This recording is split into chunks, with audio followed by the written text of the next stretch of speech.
So my topic today is called biological triggered psoriasis, a rare therapeutic paradox. It's not that commonly seen, and when I first saw my case in the early 2010s, 2011 and 12, I think it was, I didn't really know what it was, and I struggled for nearly 2 years before coming across this phenomenon.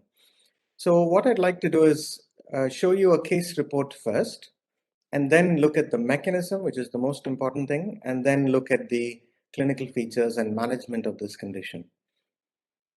So we look at the case history first. It was published in the Dermatological Therapeutics in 2016. It was a 45-year-old lady who was well known to the department in Germany, who had psoriatic arthritis and also palmoplantar pustulosis. It had been going on for nearly 7 years. She was predominantly under the care of the rheumatologist. So they had given her interlesional intra-articular triamcinolone injections.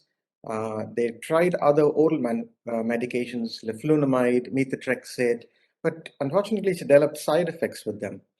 The dermatologists also were involved for her palmoplantar pustulosis. They tried acitretin and phototherapy, but it didn't really cause that much of remission. The condition persisted for quite a long time. So they were either ineffective or they had side effects. So they really had to move on with the management. So things started to unfold in early 2013 when they decided that adalimumab would be a good option for her. So they started it in April 2013, and initially it was a fairly good response. So the first 2 injections went off quite well. The pustular psoriasis started settling. The psoriatic arthritis improved. But after the second injection, she developed a rash. And this rash was not only a worsening of palmoplantar pustulosis, but she also started getting a rash all over the body, which looked slightly different from her normal psoriasis. So she was admitted to the ward, and this was the rash that was seen. So you can see that the palmoplantar pustulosis seems a lot more obvious. So it was reasonably controlled after the first 2 injections, as I said, but then it worsened. And then you can see the trunk and the limbs. It was a hybrid between psoriasis and eczema. It wasn't typically well-defined psoriatic plaques. It looked more eczematous. So they decided that need to do a biopsy. A biopsy was performed and they showed features of psoriasis, but there was also spongiosis. So I guess you can call it a psoriasiform dermatitis. Now they had knowledge about this particular entity of TNF antagonist induced psoriasiform changes. So they suspected that it was adalimumab and they stopped the treatment. It was quite severe by this time, so they had to bring her in and they started her on quite potent topical steroids. They don't mention what the potent topical steroids were. They also give oral tetracyclines, which is what I think they do in Germany. And this was the remission they achieved after just a few days of treatment as an inpatient, almost complete remission with really potent topical steroids. And more importantly, they stopped the adalimumab. Now, the problem was the psoriatic arthritis returned, so they needed to do something. So the rheumatologists again started etanercept, this time 50 milligrams twice a week. Unfortunately, after the second or third injection, the skin started worsening again. So this time they didn't know what to do. They stopped the etanercept and the dermatologist took over again. They gave phototherapy. They revisited methotrexate, even though it had side effects. They thought, let's try it again, but it didn't work. Again, she needed to be admitted into the hospital and was given topical steroids, but the skin remained quite active. And this was the situation at this time. You can see that the palmoplantar pustulosis is a lot worse. It's extending almost into the entire sole. And then this odd eczematous psoriasiform eruption, which is not typical of psoriasis, not typically extends, but also on the flexor aspects of the limbs. And it had spread to the whole body, not only the limbs, but also the trunk. So finally, in October 2013, they decided that they needed to try something completely different. So now they started ustekinumab, which, as you all know, is 1223 inhibitor. And not only did the psoriasiform rash stop, but also the palmoplantar pustulosis improved. So they were able to stop all TNF antagonists. They were able to do without etanercept or adalimumab. The psoriatic arthritis improved, and the skin rash also was a lot better.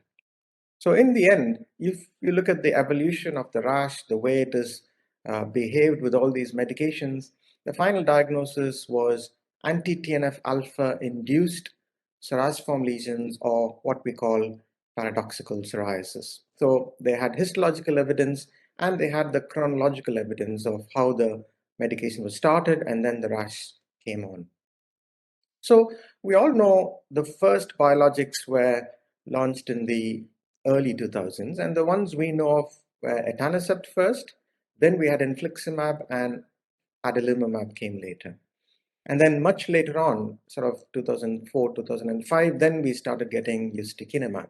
And they really revolutionized the way we treat psoriasis. I remember when I first started my registrar jobs here, we had 20 to 30 beds of patients full of needing topical dithanol and Colta. But these TNF antagonists, they completely cleared the skin. So this was initial data from adalimumab studies, and you can see that they were clear within a few months.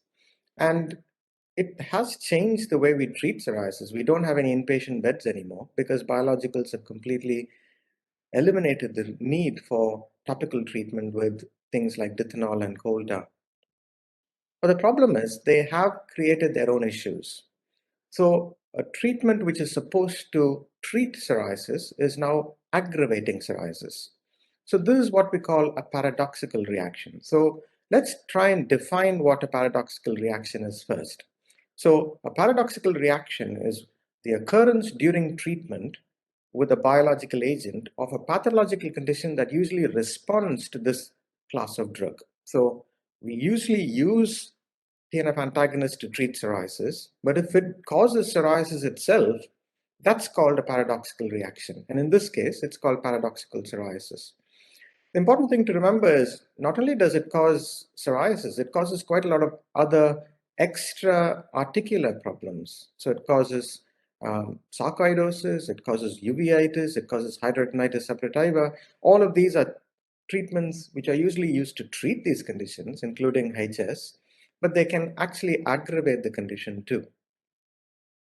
So let's look at anti-TNF induced psoriasis. So as I said, it was first reported in the early 2000s, 2003 actually, and it was mostly in the gastrointestinal and the rheumatological literature. And the reason why dermatologists probably weren't aware of it is there was not much in the dermatological literature at all till the late 2010, 2011. That's when it really started coming out in dermatology. So the gastroenterologists were aware of it and the rheumatologists, but not us. And they were trying to treat it themselves as a type of eczema. There are some unusual factors which differentiate it from typical psoriasis. There are no predisposing factors. There's usually no genetic history. There's no family history. Unlike gutted psoriasis, where you have the sore throat, they didn't have any underlying sore throat or stressful environments. And the only thing which was strongly correlated was smoking. We know that normal psoriasis is also associated with smoking, and paradoxical psoriasis also was associated with smoking. And we'll come to that point a bit later on. So, as I mentioned, it was not that well documented in the dermatological literature. And more importantly, and interestingly, if you look at all the data of clinical trials before it was used for psoriasis, none of those clinical trials actually reported paradoxical psoriasis. So, quite a few new biologics have come as well, and none of them show that the biologics themselves can cause psoriasis. Possibly they thought it was worsening of pre-existing psoriasis, maybe drug failure, but they didn't think of this new entity, paradoxical psoriasis, where they had more eczematous changes to the psoriasis. It also occurs with all TNF antagonists, not only infliximab, etanercept, and adalimumab, but also the newer one, certosilimab. So it seems to be the class of drug than a specific medication. So we can't really blame one particular drug. For example, adalimumab is the most common drug which causes it, but that's probably because it's also the most commonly used TNF antagonist. So every one of these TNF antagonists can cause it. So it's a class drug. effect rather than a specific medication.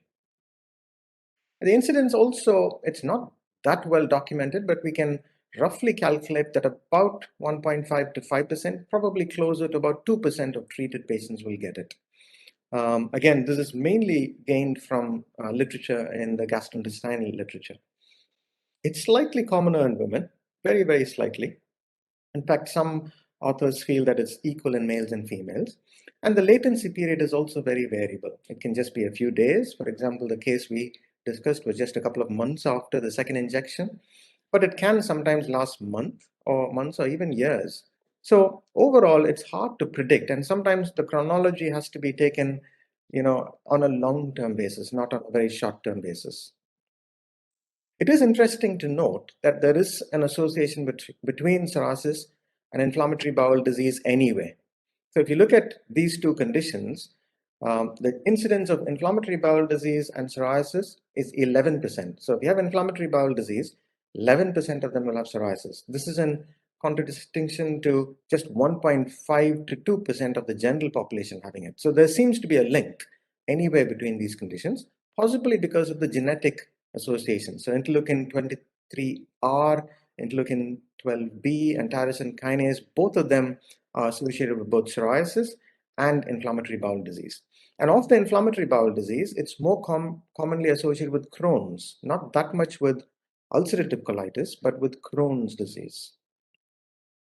So what are the other predisposing factors for paradoxical psoriasis? The two things which have been most related are smoking and obesity. Smoking, definitely so. In one study, they found that 76% of patients who had paradoxical psoriasis were either current smokers or had history of smoking within the last 5 years. And the odds ratio was also very high. It was 4.4. So if you are a smoker, you are 4.4 times more likely to get it than if you are a non-smoker. The other thing which some studies have identified is an increased body mass index. So if you're obese, you're more likely to get it. The p-value was quite strong in one study. It was 0.02. But if you look at the odds ratio, it wasn't that high. It was only 1.2. So in some studies, they feel that obesity isn't that important, but in some, they feel that it is. But it's always worthwhile encouraging our patients to stop these two things. And if you note, these two are also risk factors for normal psoriasis. So it's not unusual that paradoxical psoriasis should cause the same problem. Now, this is possibly the most important aspect of paradoxical psoriasis. We need to try and find out why you get it. So what is the mechanism behind why it happens? So we'll spend a couple of minutes looking at this. I'll be explaining in detail these three particular points. The shifting polarization of the T cell response. So we know that most of the T cells in psoriasis are the T17 helper cells, but that for some reason is disrupted. The second thing is there's a feedback loop disruption, and this causes increased interferon alpha. So unlike psoriasis, where it's mostly driven by interleukin 17, here it is driven by interferon alpha, which is more the innate immune system. And then we look at how these are affected by non-specific interactions at the level of the macrophage with the Fc receptors. So let's look at what happens in normal psoriasis first. So let's start with the trigger. On the left-hand side, you can see that antimicrobial peptides, AMPs, they are released into the dermis by dead cells or by some trigger. They combine with nucleic acids, which are found in the dead keratinocytes, and they form a complex. Now, this complex is presented to the dendritic cell. It's called the plasmacytoid dendritic cell, PDC. That forms a complex, and the first cytokine that is produced is interferon alpha. So that is in the earliest part of psoriatic pathogenesis. Now, interferon alpha goes and stimulates conventional dendritic cells. Dendritic cells are macrophages. So there are plasmacytoid, and then it becomes conventional. Now, what the conventional dendritic cells do is they produce tumor necrosis factor. Now, tumor necrosis factor does two things. It causes maturation of both these macrophages, and it liberates interleukin 23. So let's see what happens to the left first. Now, because of tumor necrosis factor, it causes maturation of plasmacytoid dendritic cells, so it stops interferon alpha, and that's a very important step. So it stops the acute innate inflammation, but it then drives things towards the right. So on the right, we have interleukin 23 that produces T helper and T cytotoxic 17 cells. And once the T helper 17 cells go into the dermis and epidermis, they produce the classical psoriatic pathway. So if you can imagine, an anti-TNF factor will come and block TNF, and therefore all the steps on the right-hand figure will stop. So you don't get interleukin 17 anymore, and you don't get psoriatic plaques. And this is typically what happens in classical psoriasis, and that's why TNF antagonists are very effective. It completely blocks off all the inflammatory changes which go on to the right side of the figure. So what happens in paradoxical psoriasis? Now, on the right-hand side is what happens to paradoxical psoriasis. Now, here, for some reason, the anti-TNF agent, instead of causing a shutting down of the plasmacytoid dendritic cell, it starts stimulating the plasmacytoid dendritic cell, which, as I told you, is the macrophage. The plasmacytoid dendritic cells keeps on producing interferon alpha. We don't know why this happens, but I will try to explain it in one of the uh, receptors in the next slide. So if there is increased interferon alpha, none of the T helper cells are involved at all. And this interferon alpha produces these unknown mediators which go into the dermis and epidermis and cause neutrophil activation and finally these eczematous changes. So instead of Th1, which is interleukin 17, it causes Th2 production, which is why it looks a lot more eczematous. So it seems to be that it produces an increase of the innate immune system rather than the more T helper cell innate system. And that's why it's so hard to control it with the classical antipsoriatic agents, which are Th17 blockers. Now, I told you that the receptors are also important. So let's try and find out what happens at the receptor level. So macrophages, these are the plasmacytoid dendritic cells. Now, if you look at the TNF antagonists, it's like a Y-shaped thing. So the Y is the FAB fragment and the stem is the FC fragment. So on the left, you have the therapeutic effect of the TNF antagonist. Here, the FAB fragment, the Y part of it, goes and sticks to the plasmacytoid dendritic cell. It then causes apoptosis of the cell.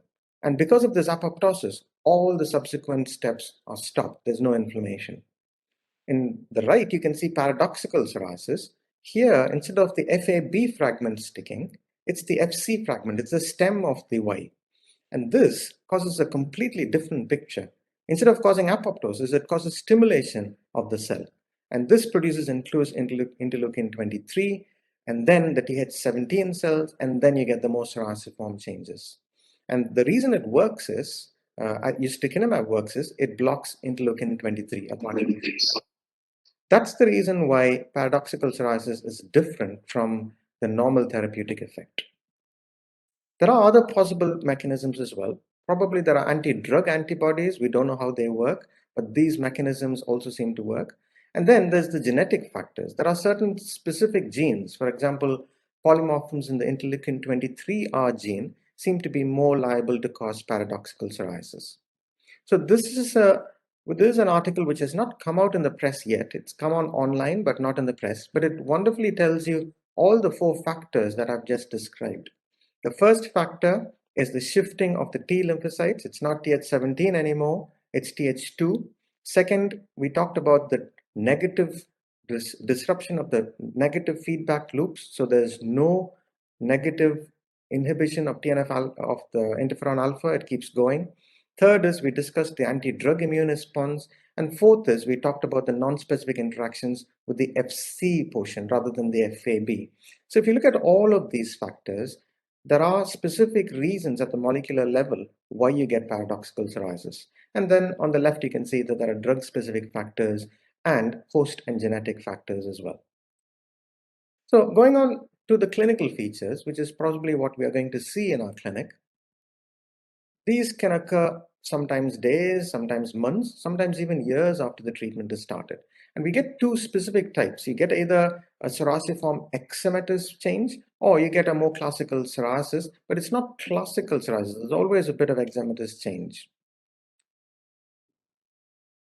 So let's look at the first one, which is the psoriasiform eczematous picture.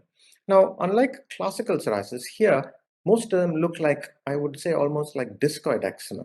They don't have the sharp erythema, they don't have the scaling, and they have indistinct borders which become very infected from time to time. So for some reason, co-infection with Staphylococcus aureus is very common, just like it is in atopic eczema.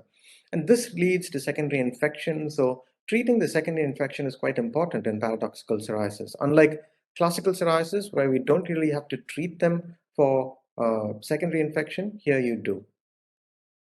And then with the psoriasiform things too, it's not the classical variety, but you can get certain conditions which are plaque, pustular, or guttate. Sometimes with inflammatory bowel disease particularly, you get more of the pustular variant or the guttate variant. The distribution is slightly different. Rather than mostly in the trunk, you get it predominantly in the scalp. In fact, most of my patients, at least the initial patients who came with ulcerative colitis, or with Crohn's disease rather, with adalimumab, they had it mainly in the scalp. And I kept treating it as an eczematous process till I found out this entity. It also occurs more in the flexures rather than the extensors. And you get palmoplantar involvement, which is quite prominent. And these palmoplantar involvement can be almost pustular in origin.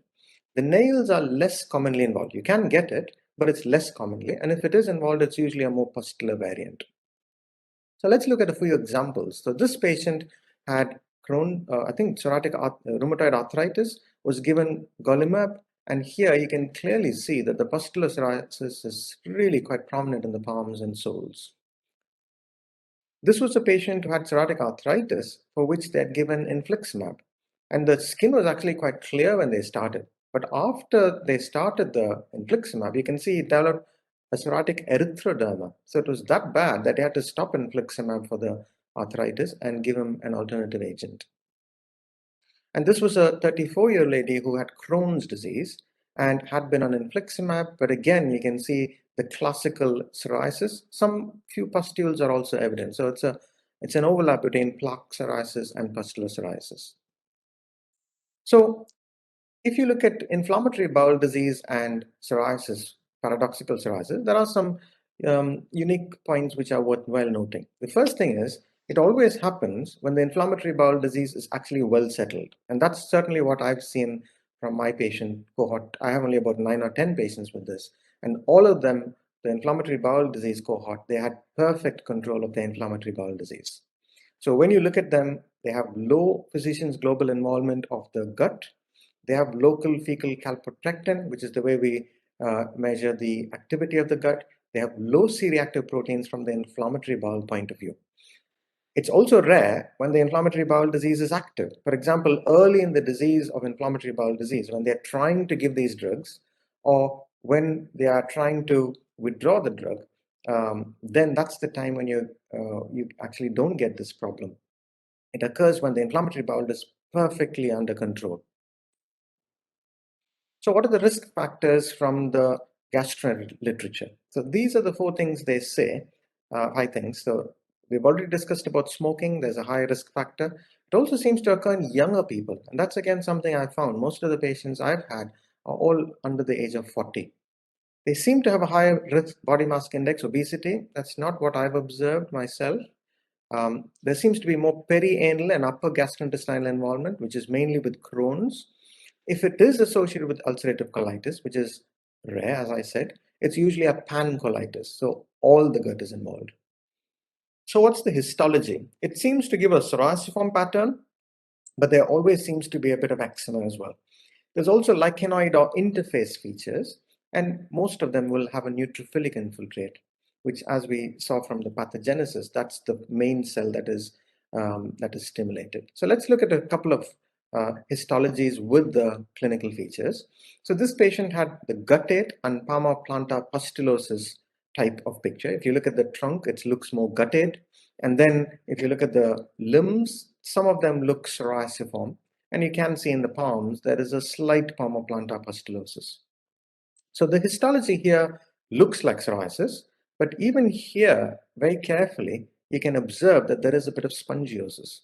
So invariably, there seems to be an overlap with the histology of eczema too. This is eczematous eruptions on the legs with scalp changes and palmoplantar pustulosis. You can clearly see in the pictures, there's Eczematous it looks more like discoid eczema on the shins, palmoplantar pustulosis on the right inner aspect of the foot, and then you can see the scalp where you can see the secondary crusting, which is usually found almost in a discoid eczematous pattern. The histology here is slightly different. It looks more eczematous, but you can clearly see that there's interface dermatitis as well. So there's clearly inflammatory change in the basement membrane. So how do you make the diagnosis of paradoxical psoriasis? So there are quite a few things that will give us clues. Firstly, there's no personal or family history of psoriasis. So unlike classical psoriasis, where about a third or even half the people will have a positive family history, here almost none of them will have a family history. There's also a temporal relationship. You start the TNF antagonist, and then a few weeks or a few months later, you get it. If you stop it, it then stops. So clinical improvement after discontinuation. And then if you change to another TNF antagonist, it'll come back again. So even if it's a different type, so from adalimumab to etanercept, as we saw in our case, or in infliximab to adalimumab, it'll happen again. So it's the class effect rather than a specific drug.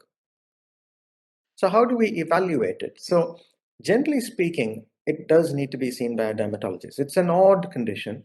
It's very hard to make the diagnosis. So the bottom line is, if the gastroenterologist or the rheumatologist see a patient who's on a TNF antagonist and it looks like it's either psoriasis or it looks like eczema, it's best that they seek the advice of a dermatologist because it's such a hard diagnosis to make.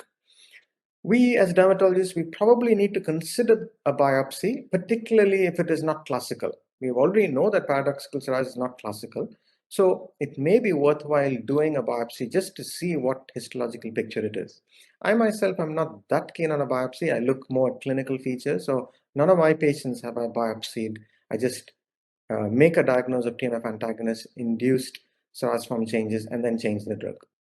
We have to exclude a few things. We all know that even if you have a TNF antagonist, there are certain triggers which will make the psoriasis come back.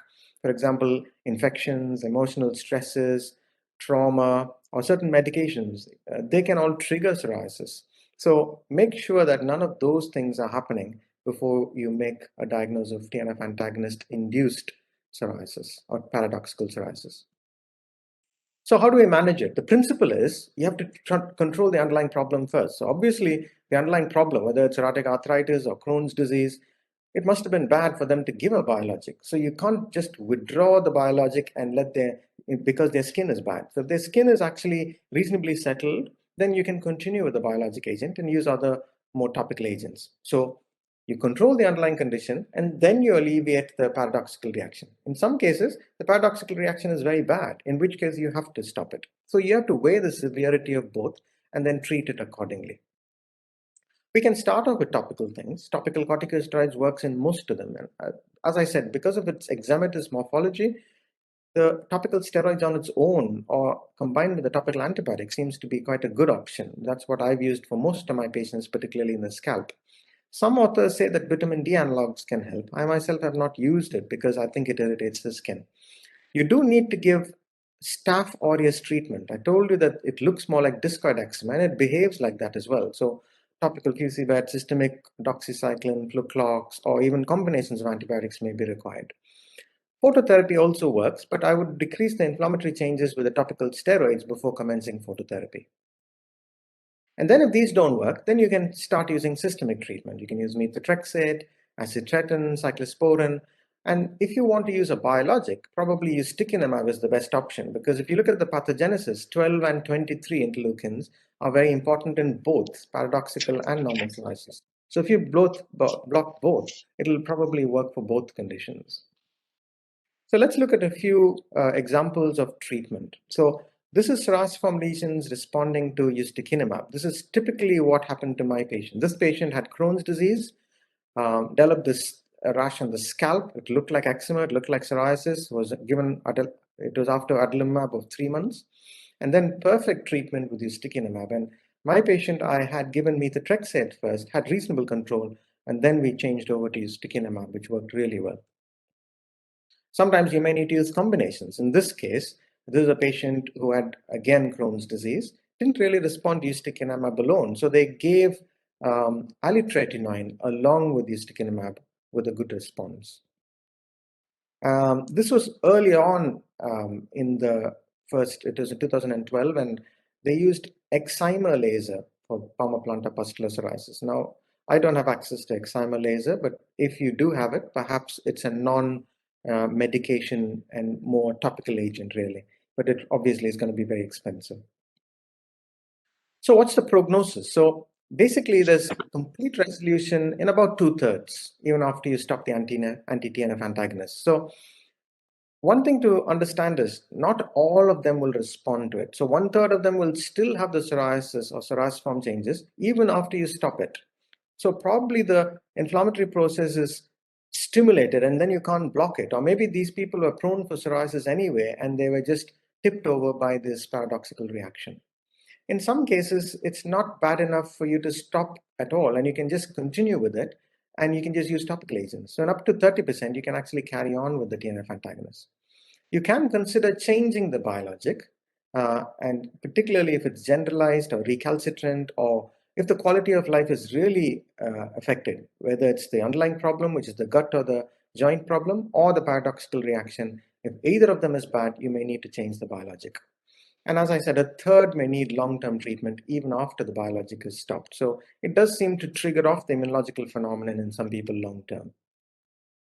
There are quite a few other paradoxical reactions, as I said. So it's not just the skin. You can get paradoxical hidradenitis, paradoxical Crohn's, paradoxical uveitis, sarcoid, GA, and then a few other things as well, vasculitis, alopecia areata, and vitiligo. So it's only the start. And then now the reports of the interleukin-17 inhibitors and interleukin-23 inhibitors also causing paradoxical reactions.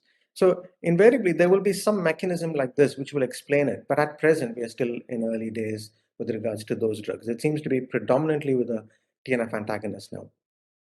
So in summarize, we are seeing this almost epidemic of paradoxical psoriasis. It is increasing in number, and we are dermatologists. We will be the ones who see it first, and both gastroenterologists and rheumatologists may not know how to treat this and may not know how to diagnose it. So we should be helping them out with this. The latency varies, and that is quite difficult. Sometimes if it happens after a couple of years, you don't really think of the underlying biologic agent. So always look at the drug history, and even if it's a couple of years, like the ACE inhibitors causing angioedema, sometimes it happens months or years later. We looked at the mechanism. It is not caused by the interleukins, it is caused by interferons. And that's because of increase of the innate immune system. And as I said, it can be severe enough for us to change the biologic agent. Before I finish, let me just tell you about the YouTube channel again, Discover Dermatology, where I've loaded my talks, and hopefully this talk will go on as well. And then, of course, my father's talks are also there. So do have a look if you can. Thank you for your attention, and I'm quite happy to answer any questions.